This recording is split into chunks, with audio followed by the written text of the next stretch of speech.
I've always felt very sorry for people who live below the equator, especially now during the Easter season.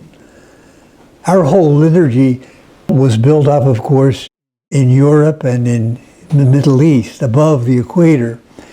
And the Easter season falls in the spring of the year, when all of nature is contributing to what the scriptures are telling us about the resurrection of Jesus.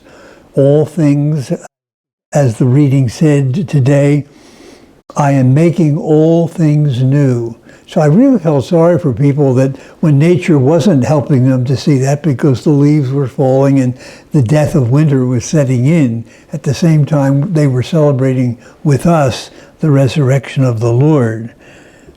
But it doesn't really matter where you live on the planet. The message is the same. Christ came to make all things new, to change whatever needed to be changed in the human situation, in the human life, so that we could enjoy the happiness and the vigor of life which God intended for us from the very beginning.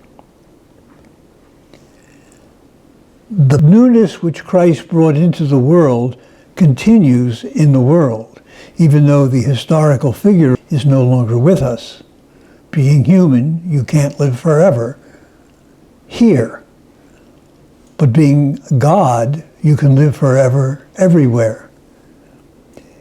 And now the newness of life which Jesus came to bring is up to us to infuse into the world in which we are living our lives. Which means we have to do exactly what Jesus did. As it said in today's gospel, love as I have loved you. Now, love, of course, is a very abused word in our vocabulary. The basic meaning is, the real meaning is, being concerned for each other's welfare.